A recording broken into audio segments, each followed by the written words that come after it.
ओम भूर्भुवस्व तत्सवितुर्वरेण्यं भर्गो देवस्य धीमहि धियो यो न प्रचोदयात्। ओम सन्नो देवीरवृष्टय आपको भवन्तु पीतये संयोरवे सर्वन्तु नः। ये छोटे छोटे बच्चे हैं, ग्रामीण क्षेत्र के सरकारी स्कूलों में वो अच्छे से नहीं बोल पाएंगे, लेकिन ये बच्चे संस्कृत के श्लोक सुना रहे हैं। तो आप समझ सकते हैं कि गुरुकुलों में किस प्रकार से बच्चों को सांस्कृतिक ज्ञान दिया जाता है, आध्यात्मिक ज्ञान दिया जाता है, ये आप समझ सकते हैं। तो क्या बनने का सोचे हो बेटा? डॉक्टर। डॉक्टर बनोगे? जी। तैयारी हो रहा है? जी। पिताजी क्या करते हैं? काम करते हैं। क्या काम करते हैं? स्कूल में। स्कूल में काम करते हैं। जी। ये देख सकते हैं छोटा बच्चा है और इनका सपना है डॉक्टर बनना, है ना? तो गुरुकुल में मन लगा के पढ़ाई करते हो? जी। हैं? जी। हैं बिल्कुल। क्लासरूम का दृश्य किस प्रकार से है? कई महापुरुषों ने कहा है कि जिस प्रकार का चित्र हम सब देखते हैं उस प्रकार के विचार भी हमारे मन में बनते हैं। लेकिन एक एक लाइन से आप देख सकते हैं महर्षि दयानंद सरस्वती, है ना, झांसी की रानी लक्ष्मीबाई, महाराणा प्रताप, मंगल पांडे, चंद्रशेखर आज़ाद और बाकी क्रांतिकारियों के भी जो है तस्वीर लगे हैं। इधर लाला लाजपत राय के जो है तस्वीर हैं, इधर राम प्रसाद बिस्मिल के हैं। जब बच्चे प्रतिदिन जो है अपने आंखों के सामने क्रांतिकारियों का तस्वीर को देखता होगा तो उनके जहन में क्या विचार आता होगा आप समझ सकते हैं। ये साधारण क्रांतिकारी नहीं थे, है ना। स्वामी श्रद्धानंद ऐसे क्रांतिकारी जिनका विचार आप सुनेंगे और जब पढ़ेंगे तो आपका रोम रोम कांप उठेगा। क्या कहते राम प्रसाद बिस्मिल कि सरफरोशी की तमन्ना अब हमारे दिल में है, देखना है बाजुए का दिल में कितना दम है। मतलब कि हम जो है अपने गले में फांसी लेने की तमन्ना रखते हैं, देखना है कि कातिल के बाजू में कितना दम है। तो इस प्रकार के क्रांतिकारी झांसी की रानी लक्ष्मीबाई, बुंदेले हर बोलो के मुँह हमने सुनी कहानी थी, खूब लड़ी मर्दानी वह तो झांसी वाली रानी थी।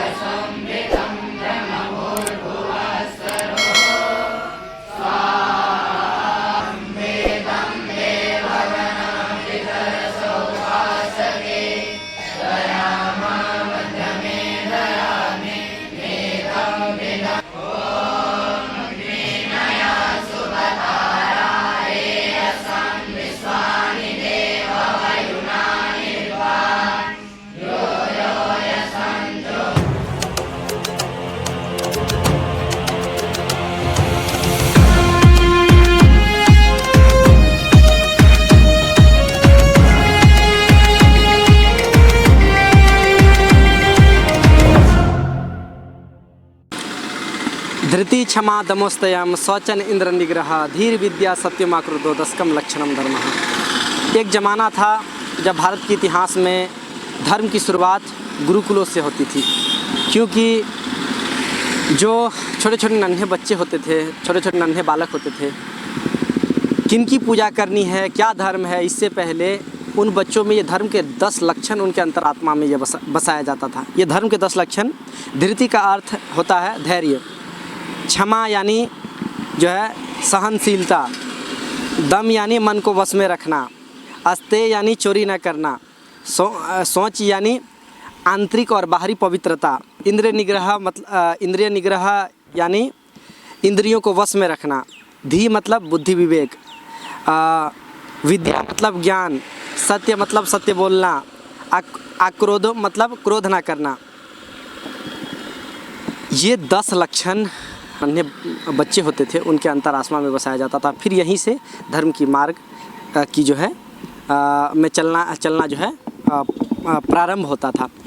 तो नमस्कार, आपका बहुत बहुत स्वागत है स्वदेशी भारत न्यूज़ में, और मैं आपके साथ धनंजय कुमार, और आप देखना शुरू कर चुके हैं स्वदेशी भारत न्यूज़ का एक महत्वपूर्ण कार्यक्रम इंडिया से भारत की ओर। तो इस कार्यक्रम के एपिसोड में हम आपको भारत देश में जो स्वदेशियत और भारतीय संस्कृति को बढ़ावा दे रहा है वैसे लोगों को हम जो है इस कार्यक्रम के एपिसोड में लाके आपको परिचय कराते हैं। मेरे पीछे के बैकग्राउंड को देखकर आप आकलन कर लिए होंगे कि मैं कहाँ हूँ।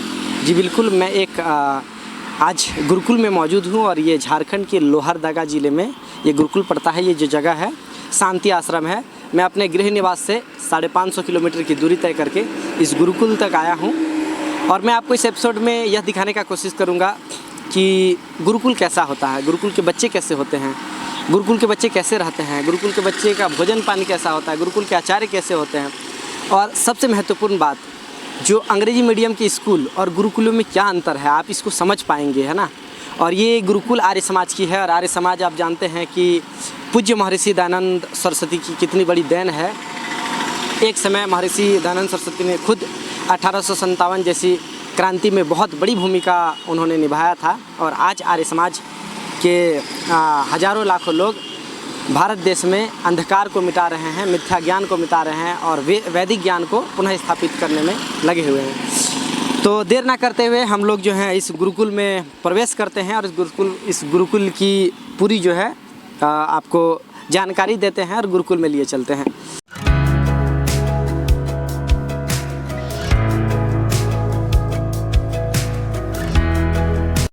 तो हम गुरुकुल के अंदर में प्रवेश कर चुके हैं, और मेरे साथ जो हैं आचार्य जी हैं। आचार्य जी ओम नमस्ते।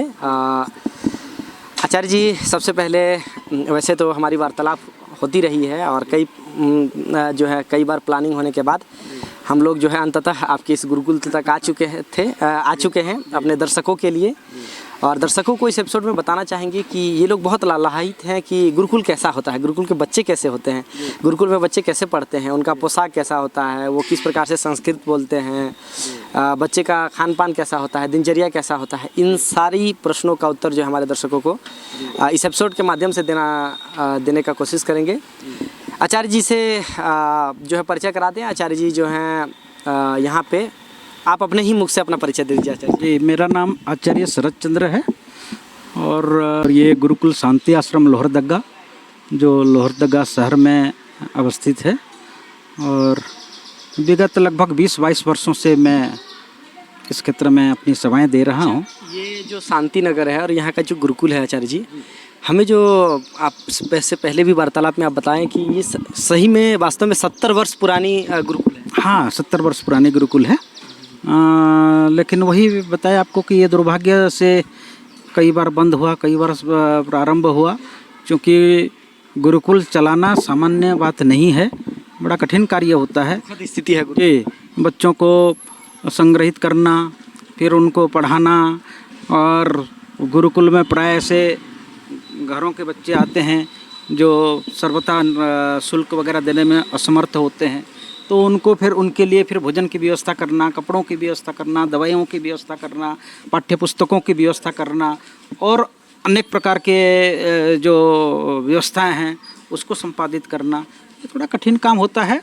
लेकिन परमपिता परमात्मा में तो ऐसा समझता हूँ कि कोई भी अच्छा कार्य करे तो उसको परेशानी नहीं होने देता। तो अभी हम लोग यहाँ पे आ चुके हैं जहाँ पे जो गुरुकुल के छात्र हैं उनको पढ़ाया जा रहा है, और मेरे साथ आचार्य जी भी हैं। अब हम लोग जो क्लासरूम है उसमें प्रवेश करेंगे आचार्य जी के साथ। तो आचार्य जी चले, और हम लोग का ये क्लासरूम है सामने जहाँ पे गुरुकुल के बच्चे हैं, तो हम लोग प्रवेश करते हैं। चलिए आचार्य जी के साथ हम लोग प्रवेश कर रहे हैं।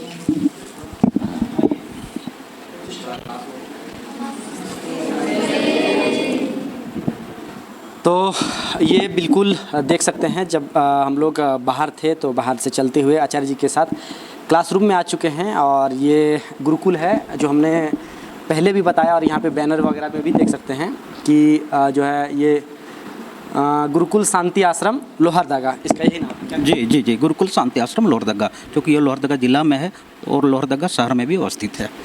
तो अभी आचार्य जी यहाँ पे टोटल कितने जो है छात्रा जो है नामांकित है इसमें? जी, 75 बच्चे इस समय इस गुरुकुल में नामांकित हैं, जिन्हें हम ब्रह्मचारी के रूप में संबोधित करते हैं। यहाँ पे आचार्य कुल कितने हैं आचार्य जी? 7 आचार्य इनके देखरेख में हमेशा रहते हैं।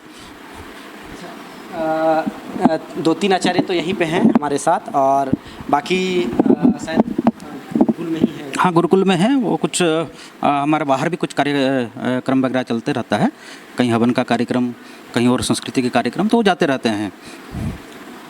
तो ये बिल्कुल देख सकते हैं जैसा कि हमने ये जो हमारा खास कार्यक्रम है इंडिया से भारत की, और इस एपिसोड की शुरुआत में ही हमने आपको बताया था कि इस एपिसोड में आपको हम दिखाएंगे और ये बताने की कोशिश करेंगे कि जो अंग्रेजी मीडियम के बच्चे और गुरुकुल के बच्चों में क्या अंतर है और गुरुकुल के बच्चे कैसे होते हैं। देख सकते हैं ये लोग किस प्रकार से इनका यूनिफॉर्म है और ये पूरे बच्चे जो हैं अभी अध्ययन कर रहे थे, लेकिन हम लोग जैसे ही आए तो फिर जो है सभी बच्चे जो है नमस्कार किए। तो सभी को बैठ जाएं, हम लोग एक एक कर जो है फिर कुछ जो है बच्चों से बातचीत करेंगे। तो सभी को बैठ जाएं। तो ये बच्चों के आचार्य हैं जो मैं समझता हूँ कि राष्ट्र सर्वोपरि होता है, तो हम लोग एक राष्ट्रीय प्रार्थना के माध्यम से इस कार्यक्रम को प्रारंभ करेंगे। जरूर जी, तो हम भी सारे लोग बैठ जाएंगे, ब्रह्मचारी भी सारे बैठे हुए हैं, और एक बार राष्ट्रीय प्रार्थना होगी, उसके बाद फिर कार्यक्रम की शुरुआत करेंगे।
ये बिल्कुल देख सकते हैं आचार्य जी के साथ हम भी बैठे हैं, और ये जो आचार्य जी ने बताया कि राष्ट्र सर्वोपरि है और राष्ट्र के लिए ही ये सर्वप्रथम प्रार्थना को किया गया है।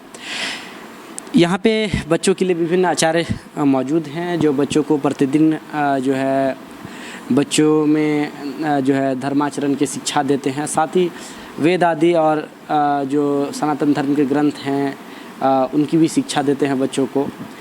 तो आचार्य जी से जानना चाहेंगे कि हम लोग इस वक्त जो प्रार्थना को गाएं उसका अर्थ क्या है, शॉर्ट में अगर बताएं थोड़ा। इसका प्रार्थना हुआ ब्रह्मन स्वराष्ट्र में हो।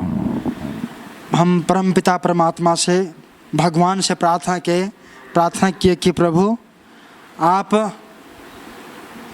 बलवान हैं, आप तेजवान हैं, आप हमें भी जो है बलवान तेजवान आप इस ब्रह्मांड में औषधि युक्त हमसे भी जो है इस औषध जितने भी वनस्पति वगैरह हैं सभी को हम जो है सेवन करके सब स्वस्थ रहें, बलिष्ठ रहें, और सभी प्रकार से जो है मन को शुद्ध सात्विक पवित्र बनाते हुए हम सब अच्छे कार्य को जो है प्रेरित प्रभु आप हमें प्रेरित करें। इस प्रकार से जो है इस राष्ट्रीय प्रार्थना में जो है राष्ट्र के लिए प्रार्थना और सभी के मनोकामना के लिए जो है ये प्रार्थना हम सब किए।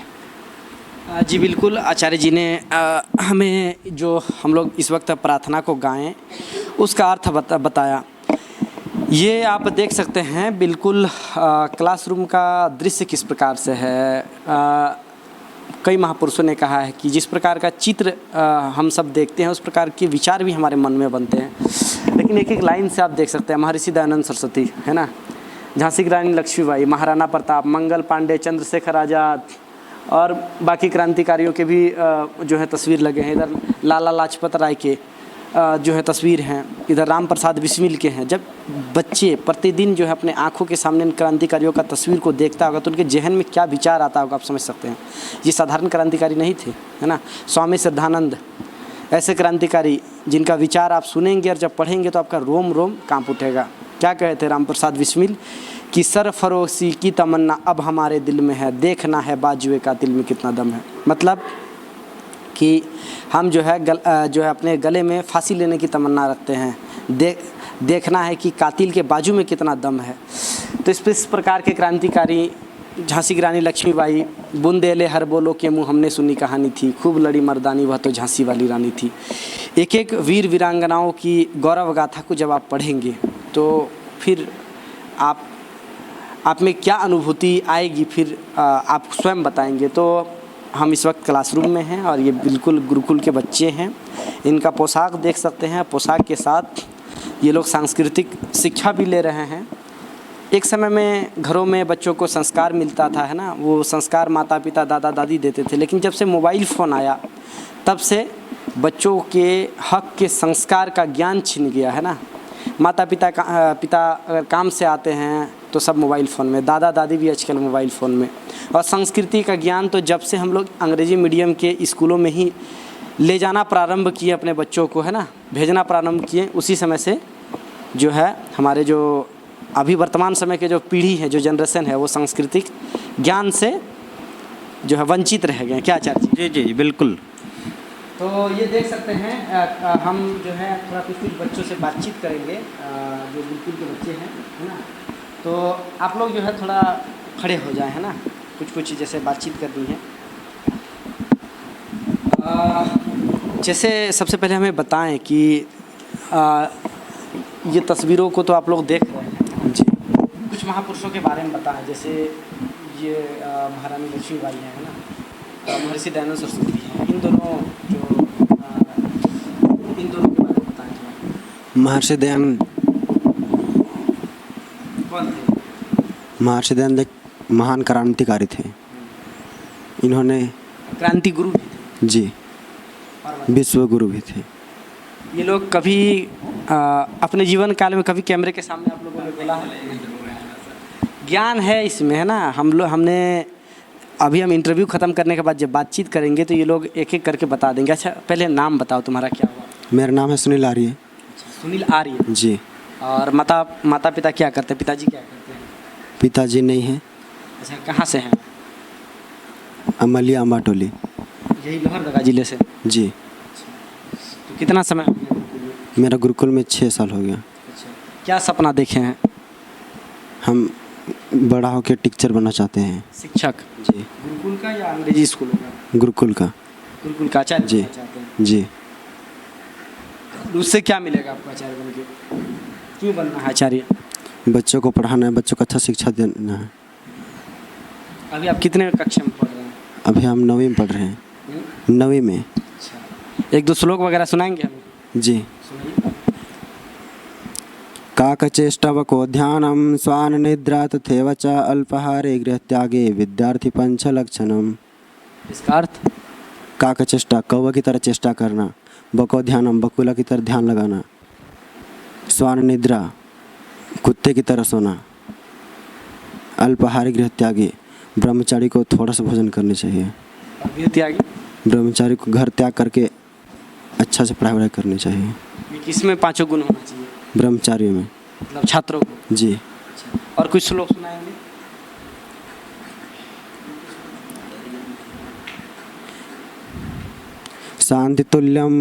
शांतितुल्यम तपो नास्ति न संतोषात् परम सुखम न तृष्णाय परो व्याधि न चो धर्मोदय परा। अज्ञेभ्यो ग्रंथिना श्रेष्ठा ग्रंथेभ्यो धारिणा वरा धारेभ्यो ज्ञानिना श्रेष्ठा ज्ञानेभ्यो व्यवसायिना। धृतिक्षमादमस्तेयं शोचमेन्द्रिय निग्रह धृविद्या सत्यमक्रोधो दशकं धर्मलक्षणं। कंदे फले मुनिवरा छपयन्ति कालं संतोषाय पुरुषस्य परम निधानम। अच्छा, जो कुछ श्लोक बोले इसका अर्थ बताएंगे आप? जी। शांति तुल्यम तपो नास्ति, शांति से बड़ा कोई सुख नहीं। शांति तुल्यम तपो नास्ति ना संतोषात् परम सुखम, संतोष से बड़ा कोई सुख नहीं, संतोष से बड़ा कोई तप नहीं। अच्छा, ये जो आप बोल रहे हैं इसको महसूस करते हैं आप? ये आपके मुख से क्या वाक्य निकल रहा है? दुनिया तो अशांति के लिए, अशांति के पीछे भागा हुआ है, लेकिन आपके मुख से निकल रहा है कि शांति से बड़ा कुछ सुख नहीं है। आप इसको फील करते हैं, मतलब महसूस करते हैं? जी। तो ये गुरुकुल के बच्चे हैं जिससे हम जब पूछना शुरू किए तो ये अपने स्तर से कुछ जानकारी दिए जो अध्ययन कर रहे हैं ना। और थोड़ा कुछ बच्चों से और हम कुछ जानकारी लेंगे। थोड़ा आप खड़े हो जाएंगे। क्या नाम हुआ? संजीत आर्य। और कहाँ से हैं आप? मेंतलो नवाटोली। अच्छा, पिताजी क्या करते हैं? कृषि कार्य। किसान के बेटे हैं जी। क्या बनने का सोचे हैं? शिक्षक। मतलब सब आचार्य बनेंगे ना? सबका सपना अलग होगा क्या? कितना समय हो गया गुरुकुल? 6। 6 साल हो गए। जी। अच्छा, गुरुकुल में क्या क्या सिखाया जाता है, थोड़ा बताएं हम लोगों को। आप लोगों को क्या सिखाया जाता है? गुरुकुल में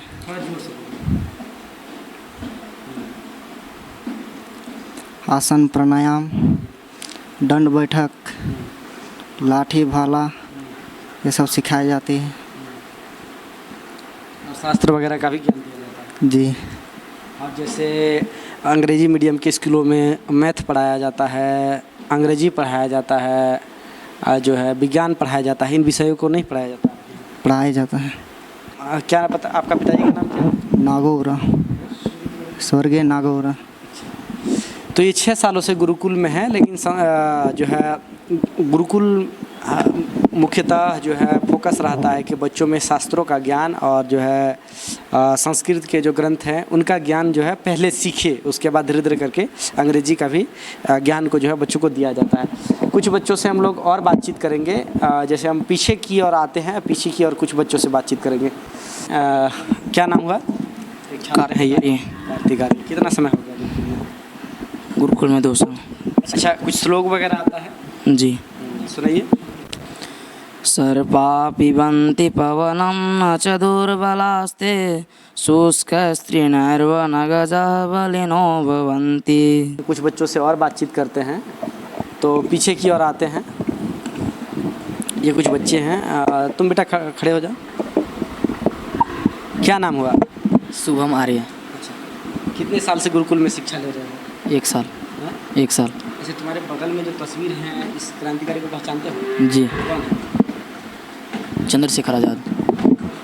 ये क्या कीर्ति की करके गए हैं इस तरह से? ये हमारे देश जैसे गुलाम था उस समय हमारे आज़ादी के लिए लड़े। आज़ादी के लिए। जी। अच्छा, क्या प्रेरणा लेते हो इनसे? इनसे हम यह प्रेरणा लेते हैं कि लाला लाजपत राय की तरह हम भी, अगर कभी हमारा देश फिर से गुलाम कोई करने के लिए आ जाए तो हम उनसे लड़ें। मतलब राष्ट्र के लिए लड़ने के लिए तत्पर हो? जी। इन क्रांतिकारियों से यही प्रेरणा मिलती है। जी। संस्कृत में कुछ श्लोक सुनाओगे? जी। सुना।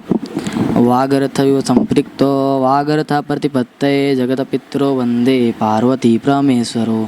अच्छा, ये किस ग्रंथ का श्लोक है? थोड़ा लाउड में बोलो। यह रघुवंशम। रघुवंशम का श्लोक है? जी। अच्छा, रघुवंशम को किसने लिखा था? महाकवि कालिदास। महाकवि कालिदास के जो है लिखित रघुवंशम का श्लोक सुना। अच्छा, तो बिल्कुल हम देख सकते हैं गुरुकुल में एक एक बच्चों से बात करते हुए ये छोटे छोटे बच्चों के पास आ गए हैं। इनसे बैठ के कुछ सुनते हैं ना। बैठ जाता है। क्या नाम हुआ तुम्हारा? RB आर्य। अच्छा, कितना दिन से पढ़ते हो यहाँ? 1 साल। 1 साल हो गया। जी। कितना कक्षा में पढ़ते हो? 3। 3 कक्षा में पढ़ते हो। गुरुकुल में क्या क्या सिखाया जाता है? व्यायाम। सुनाओगे हमको? सुनाओगे? ओम भूर्भुवस्व तत्सवितुर्वरेण्यं भर्गो देवस्य धीमहि धियो यो न प्रचोदयात्। ओम सन्नो देवीरवृष्टय आपको भवन्तु पीतये संयोरवे सर्वन्तु नः। ये छोटे छोटे बच्चे हैं, ग्रामीण क्षेत्र के सरकारी स्कूलों में ओ आ अच्छे से नहीं बोल पाएंगे, लेकिन ये बच्चे संस्कृत के श्लोक सुना रहे हैं। तो आप समझ सकते हैं कि गुरुकुलों में किस प्रकार से बच्चों को सांस्कृतिक ज्ञान दिया जाता है, आध्यात्मिक ज्ञान दिया जाता है, ये आप समझ सकते हैं। तो क्या बनने का सोचे हो बेटा? भविष्य डॉक्टर बनोगे? जी। तैयारी हो रहा है? जी। पिताजी क्या करते हैं? काम करते हैं। क्या काम करते हैं? स्कूल में। स्कूल में काम करते हैं। जी। ये देख सकते हैं छोटा बच्चा है और इनका सपना है डॉक्टर बनना, है ना? तो गुरुकुल में मन लगा के पढ़ाई करते हो? जी। हैं? जी। अच्छा, हवन ववन करना आता है तुमको? हैं? तो चलिए कुछ बच्चों के पास और चलेंगे, कुछ बच्चों से और बातचीत करने के बाद फिर हम लोग जो है आचार्य जी के साथ क्लासरूम से बाहर निकलेंगे। तो ये देख सकते हैं एक एक बच्चे हैं यहाँ पे, और बच्चे जो है अभी पढ़ रहे थे। कुछ छात्रों से जो है और बातचीत करेंगे। तुम उठ जाओ बेटा। क्या नाम हुआ? उत्तम आर्य, अच्छा, कितना क्लास में पढ़ते हो? 6 क्लास में। और कितना साल से गुरुकुल में हो? 6 महीना हो रहा है। अच्छा, 6 महीना में क्या क्या सीखने को मिला है? लाठी, तलवार, भाला, अच्छा संस्कृत पढ़ने। अच्छा, संस्कृत पढ़ने क्या क्या सीखे हो बता।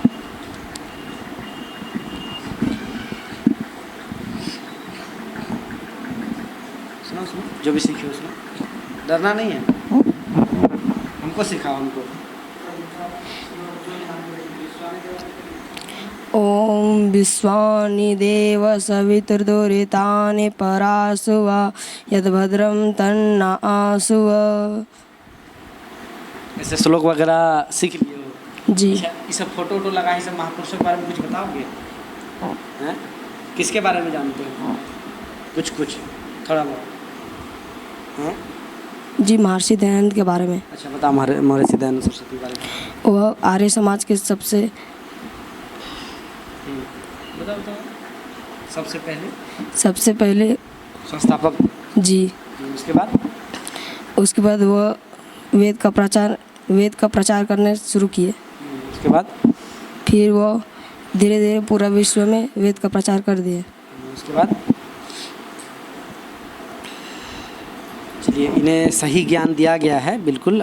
महर्षि दयानंद सरस्वती जो है आर्य समाज के पहले संस्थापक थे, और उन्होंने जो है वेद के ज्ञानों को पुनः इस भारत की जो है धरती पर स्थापित करने के लिए उन्होंने अपना पूरा सर्वस्व जीवन को समर्पित कर दिए संस्कृति प्रचार में।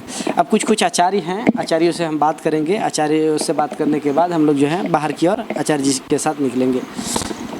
मेरे साथ जो मुख्य आचार्य हैं यहाँ के शरद चंद्र जी मौजूद हैं, और उनके साथ उनके सहयोगी आचार्य मौजूद हैं।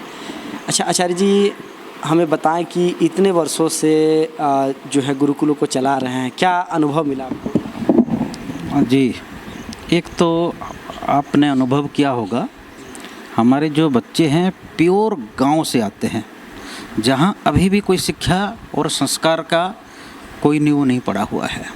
आप उन गांव में जाएंगे, जैसे कि आप छोटे बच्चे से बात कर रहे थे, वो पेशरार का एकदम ओनेगढ़ा एक गांव है, ओनेगढ़ा से वो आता है। आप जाएंगे तो आश्चर्य करेंगे कि इस समय भी बच्चे, स्कूल तो है लेकिन बच्चे घूम रहे हैं, कहीं मछली मार रहे हैं, किसी पेड़ में जा कर के आम तोड़ रहे हैं, और दूसरे बकरी चरा रहे हैं। तो ऐसे परिवारों से हम इन बच्चों को लेकर के आते हैं, और आपको आश्चर्य होगा, कोई चौथी पढ़ करके आया है, कोई 5वीं पढ़ करके आया है, उसको अक्षर ज्ञान भी नहीं है। तो इन बच्चों को हम इतनी तैयारी यहाँ करवा देते हैं, और भी नहीं जानते, तो इतनी तैयारी हम करवा देते हैं, प्रारंभिक तैयारी इनको इतना करा देते हैं कि आगे हमारे जो बड़े गुरुकुल है, जो हमारी मातृ संस्था है गुरुकुल आश्रम आमसना, वहाँ हमारे बच्चे जाते हैं तो किसी भी प्रकार की इनमें संस्कृत भाषा हो या आगे, क्योंकि इनको संस्कृत भाषा में ही पढ़ना है, आगे इनको मध्यमा पढ़ना है, शास्त्री पढ़ना है, आचार्य पढ़ना है, एमफिल करना है, पीएचडी करना है, बीएड करना है। तो हम इतने तैयारी करवा करके उन गुरुकुलों में भेजते हैं कि वहाँ हमारे बच्चे किसी भी तरह से कमी नहीं रहती। पिछले वर्ष 12वीं में हमारे यहाँ का एक बच्चा, एकदम जंगल का बच्चा, टॉप 10 में आया, 7वें नंबर पे आया छत्तीसगढ़ शिक्षा मंडलम में, और बच्चे अच्छे कर रहे हैं। कई बच्चे जो है कई यहाँ से निकल करके कई यूनिवर्सिटी में पढ़ रहे हैं। अब ये 2 बच्चों को आप देख रहे हैं, ये योगेंद्र है, इसने एमए कर लिया है, वो ये प्रारंभ से गुरुकुल जैसा ही छोटा सा बच्चा है, इसी गुरुकुल से जी। ये अर्जुन जी हैं, ये भी प्रारंभ में एकदम छोटे बच्चे, आप लोग सब इसी गुरुकुल के पढ़ रहे हैं? जी, मैं भी इसी में पढ़ रहा था। छोटा समय में भी जो है घर से पिताजी, मैं जब छोटा था, दूसरी पढ़ रहा था, उस समय लेकर आ गए थे जी। उसके ये तो कुछ भी पढ़ के नहीं आया था, योगेंद्र है, और ये बहुत अच्छा, इसने एमए में भी बहुत ये कौन सा यूनिवर्सिटी से, डॉक्टर श्यामा प्रसाद मुखर्जी यूनिवर्सिटी रांची, वहाँ से एमए का कंप्लीट हो? जी। अब सीधे गुरुकुल की ओर जी यहीं पर हूँ। यहीं पे पूरा सेवा दे रहे जी यहीं पर सेवा दे रहा हो। हूँ। अच्छा जी, अब कुछ बोल सुना रहे हैं। नहीं, मैं बोल रहा था कि मैं छोटा समय से यहाँ पढ़ा, उसके बाद से जो बड़ा गुरुकुल है, गुरुकुल आश्रम से ना, वहीं पे अपना पढ़ाई लिखा हुआ, वहाँ आचार्य तक किया। उसके बाद से बीएड किया रोहतक हरियाणा से। उसके बाद से फिर अभी यहीं पे बच्चों को पढ़ाना लिखाना सेवा देना फिर से कर रहा हूँ। ज्ञान मिला है ऋण के रूप में, फिर वही ज्ञान को आप इसी गुरुकुल में पढ़ा के उस ऋण को। जी जी, हाँ तो है। अब जिस संस्था में हम पढ़े लिखे हैं तो हमारा भी फर्ज बनता है कि जो हम भी उस प्रकार के बच्चों को जो है पढ़ा लिखा के बच्चों को योग्यवान विद्वान बनाएं, बच्चों को संस्कारवान बनवाएं और अपना जो आगे का लाइफ हो, आगे की ज़िंदगी हो, पूर्ण रूप से जो है विकसित करें। इस प्रकार का जो है। एक छात्र और हैं जो आचार्य जी और हैं, कितना समय हो गया आचार्य जी? 6 महीने 7 महीने। 6-7 महीने। उससे पहले कहाँ पढ़ाते थे? पारा टीचर घाघरा। तो कैसा लग रहा है गुरुकुल में? बहुत अच्छा है। अच्छा, इससे पहले कहीं गुरुकुल में नहीं पढ़ा?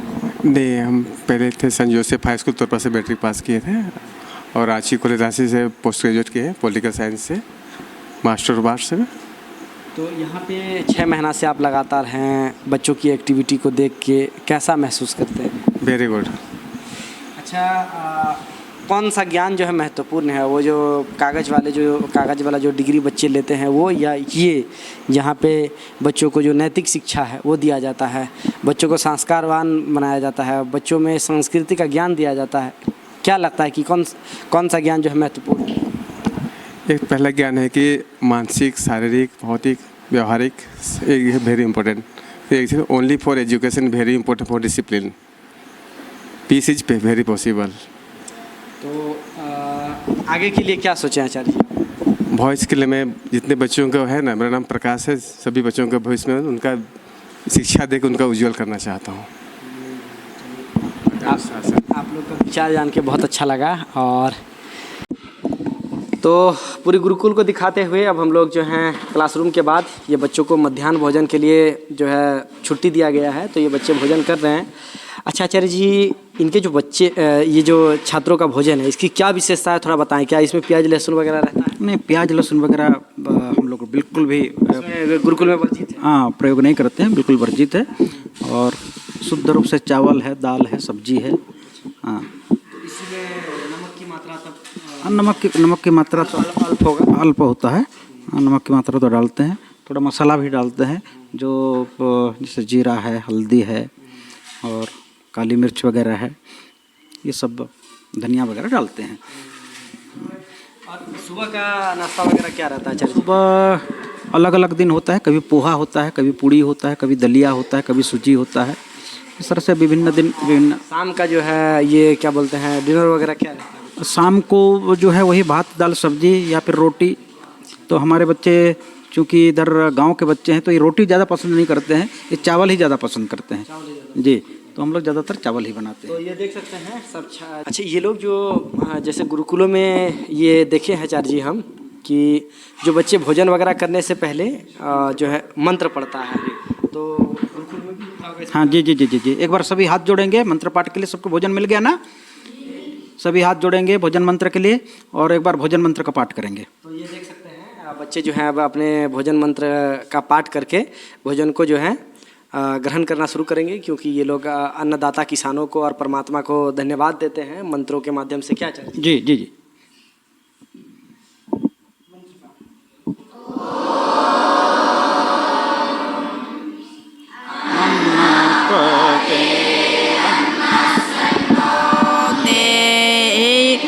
अन्ना बेवसा सुसेहा प्रादापरम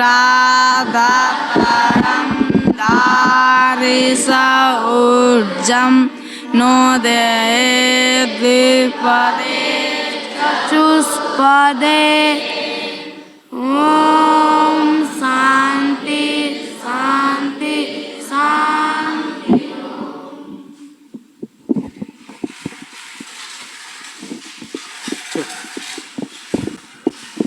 बच्चों से एक एक करके बातचीत की, बच्चे निकल भी रहे हैं और ये बच्चे अब हवन जो है का प्रारंभ करेंगे।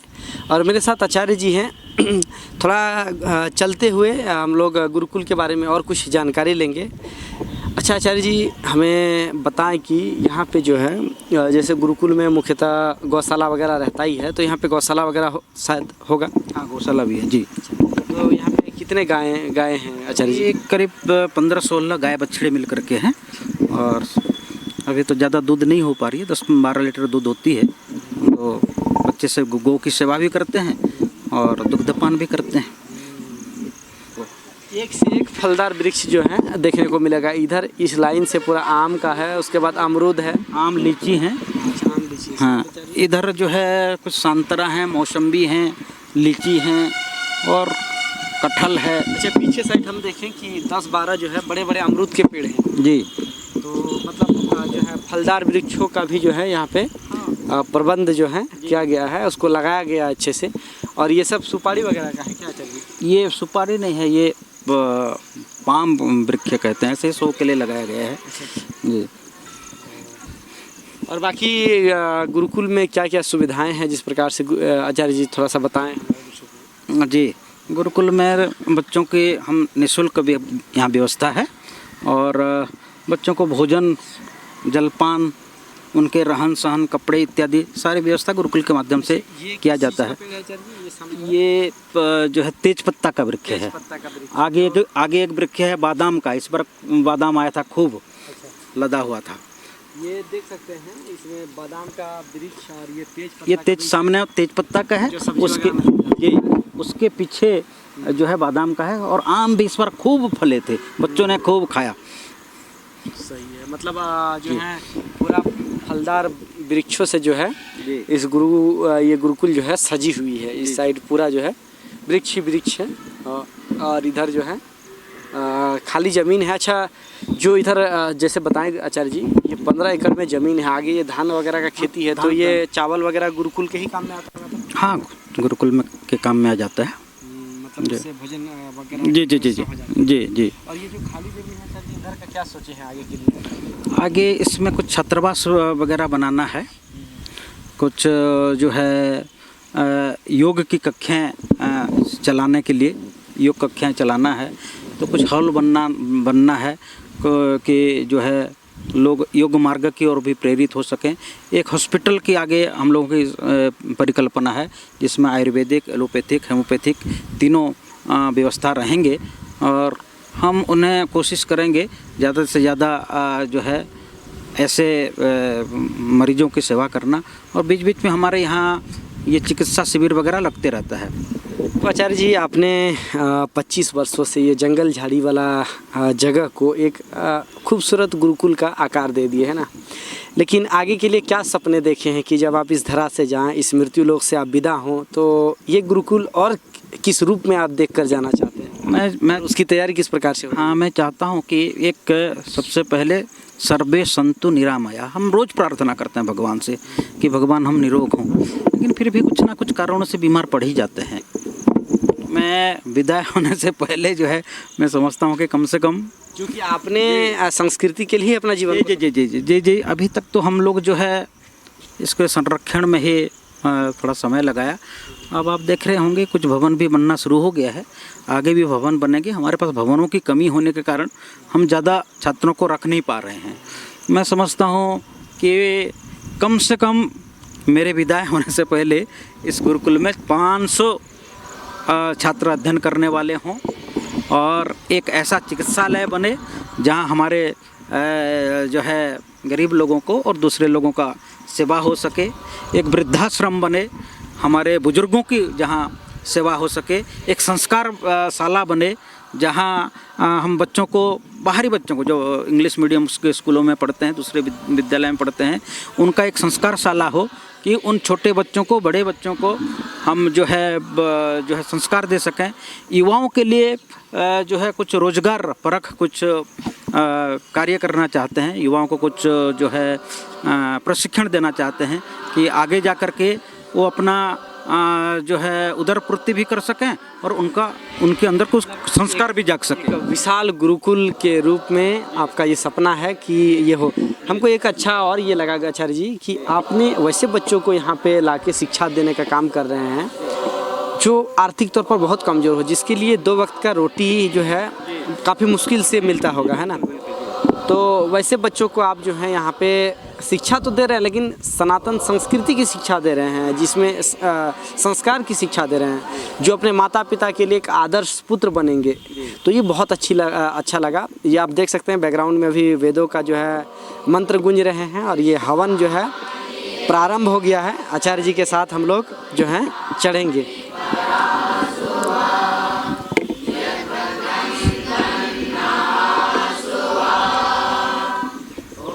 तो ये देख सकते हैं इस वक्त जो है यहाँ पे इस गुरुकुल में जो है हवन जो है प्रारंभ हो गया है।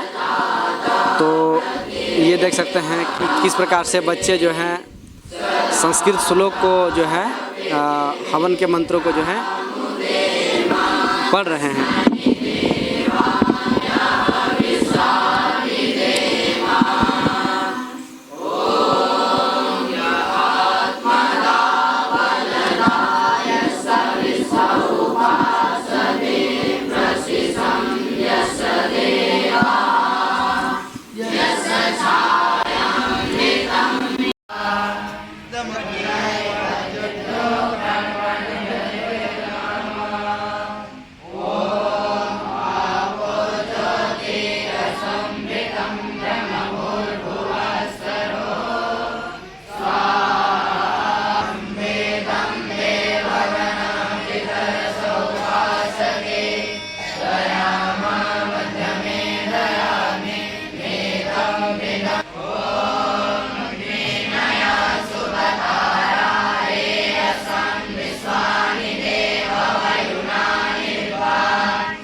तो गुरुकुल में इस वक्त जो है हवन जो है प्रारंभ हो चुका है और बच्चे नित्य जो हैं, जो छात्र हैं अपने आचार्यों के साथ नित्य जो है हवन को संपन्न करते हैं। जानना चाहेंगे आचार्य जी से हवन की क्या विशेषता है, थोड़ा हमारे दर्शकों को बताएं। ये नित्य दैनिक क्यों होना चाहिए? भगवान श्री कृष्ण कहा है कि जिस घर में हवन ना हो वो घर जो है संसान समान है। तो थोड़ा हवन की विशेषता, यज्ञ की विशेषता हमारे दर्शकों को बताएं। हा स्वधाकार विवर्जितानि श्मशान तुल्यानि गृहाणि तानि। ये आपने जो हिंदी में कहा उसको संस्कृत में मैंने बताया कि जिस घर में अग्निहोत्र नहीं होता हो, ये जो हवन कर रहे हैं, हवन नहीं होता हो यानी स्वाहा का उच्चारण नहीं होता हो, उस घर को घर नहीं, उसको श्मशान तुल्य माना गया है। और वास्तव में आज दुनिया में एक बहुत बड़ी समस्या जो है पर्यावरण की है। सारे राष्ट्र चिंतित हैं कि पर्यावरण की सुरक्षा कैसे कर रहे हैं, और हम भारतीय संस्कृति पर ही बात कर रहे हैं। तो भारतीय संस्कृति का एक अंग है हवन। अच्छा आचार्य जी, जिस प्रकार से आप जी, और ये हवन के द्वारा ही ये पर्यावरण की शुद्धि हो सकती है। आपको शायद जानकारी होगी कि अमेरिका में कैलिफोर्निया एक शहर है, वहाँ एक अग्निहोत्र विश्वविद्यालय खोला गया है और 24 घंटा वहाँ रिसर्च हो रहा है कि हमारे जो सामग्री में डाली जाती है जिन जड़ी बूटियों को, एक एक जड़ी बूटी डाल करके वहाँ रिसर्च हो रहा है। और उसमें ये पाया गया है कि संसार को अगर जो है शुद्ध करना है, वायु प्रदूषण से शुद्ध करना है, तो उसका एक ही उपाय हवन है। और बड़े बड़े हवन होंगे, आप देखे होंगे पहले जो अश्वमेध यज्ञ, देव यज्ञ और सारे घरों में यज्ञ होता था। कि ये रामायण में तो ये आया है, ऐसा कोई घर नहीं था जहाँ प्रत्येक दिन जो है हवन नहीं होता हो। ये हिंदुओं की व्यवस्था है कि जिस देवताओं का मुख कहा गया है हवन कुंड को, तो हवन करने की जगह वो बलि प्रथा की परंपरा को जारी रखा है। हवन की परंपरा को छोड़ दिए हैं। जो भगवान श्री कृष्ण ने कहा है कि जिस घर में हवन ना हो वो घर शमशान समान है, वो हवन की परंपरा को छोड़ दिए हैं। लेकिन जो है ये बलि प्रथा को, माना जो निर्दोष जीवों की बलि देने की जो प्रथा है, इसको पारंपरिक रूप पे जारी रखा है। ये बहुत हिंदुओं के लिए दुर्भाग्य का विषय है। अच्छा आचार्य जी, हम तो देख पा रहे हैं कि जिस प्रकार से आपने इन छात्रों को हवन का जो है आदत लगा दिए हैं, शायद ये लोग अपने घर में भी जाते होंगे तो ये अपना जब भी ये घर पे जाते हैं जी, घर पे जाते हैं तो संध्या करते हैं, हवन करते हैं, बाहर के लोगों को बुलाते हैं। हम प्रेरणा देकर इनको भेजते हैं, आप घर जा रहे हैं 5 दिन के लिए, 2 दिन 3 दिन 5 दिन जब भी आपको मौका मिले घर में हवन कीजिए। तो ये घर में हवन करते हैं और वहाँ के लोगों को बुला करके हवन करते हैं। अच्छा जी, यहाँ पे गुरुकुल में कितने टाइम जो है हवन होती है?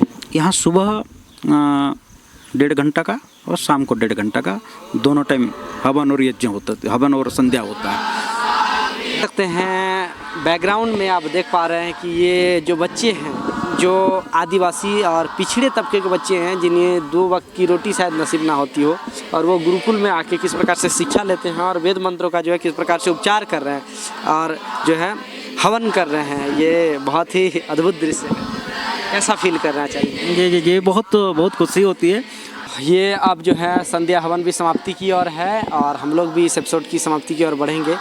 आचार्य जी से एक महत्वपूर्ण प्रश्न जानने की कोशिश करेंगे। छोटे छोटे बच्चे हैं जो अभी वेद मंत्रों का उद्घोष कर रहे हैं। आचार्य जी, आप हमारे दर्शकों को बताएं कि इन जो बच्चे जो हैं, ये गुरुकुल के जो छात्र हैं, सभी छात्रों का दिनचर्या कैसा इन लोगों का रहता है? सुबह से लेकर शाम तक क्या करते हैं? जी जी जी, ये प्रातःकाल 4 बजे उठ जाते हैं और शौच दंत धावन इत्यादि करके प्रार्थना करते हैं। एक बार प्रातःकाल की प्रार्थना, और प्रार्थना के बाद 1 घंटा तक ये स्वाध्याय करते हैं, और स्वाध्याय के बाद 1 घंटा इनका योगासन प्राणायाम वगैरह होता है। फिर 1.25 घंटा लगभग इनका साफ सफाई गुरुकुल की, और उसके बाद स्नान, और स्नान के बाद ये जो आप हवन देख रहे हैं, स्नान के बाद लगभग 1.5 घंटा तक स्वाध्याय हवन वगैरह होता है, और हवन के बाद जलपान, और जलपान के बाद 9 बजे से 1 बजे तक विद्यालय का कार्य होता है, और कक्षाएँ चलती हैं, और 1 बजे भोजन की घंटी, और भोजन के बाद जो है फिर 2:15 बजे से 4:30 बजे तक फिर से कक्षाएँ प्रारंभ होती है, और 4:30 बजे इनका अवकाश हो जाता है। अवकाश के बाद जो है कुछ फिर साफ़ सफाई का कार्य है, कुछ पेड़ पौधा की देखभाल है, ये सारा करके फिर 1.5 घंटा तक इनका व्यायाम मनोरंजन वगैरह होता है, और उसके बाद फिर से हवन संध्या, और हवन संध्या के बाद भोजन, और भोजन के बाद फिर 1 घंटा जो है संगीत वगैरह है और दूसरे शिक्षा है वो लेते हैं, और रात को 9:30 बजे से ये बच्चे सारे सो जाते हैं। आप अपनी ओर से आचार्य जी अब अंत में हमारे दर्शकों को कुछ संदेश देना चाहेंगे अपनी गुरुकुल की ओर से, अपने बच्चों की ओर से, और एक आचार्य होने के नाते जो भी आप हमारे दर्शकों को संदेश देना चाहेंगे? जी जी जी, आपने पहले ही कहा था कि जो है जिस घर में यज्ञ वगैरह नहीं होता है वो घर नहीं, उस स्मशान के तुल्य है।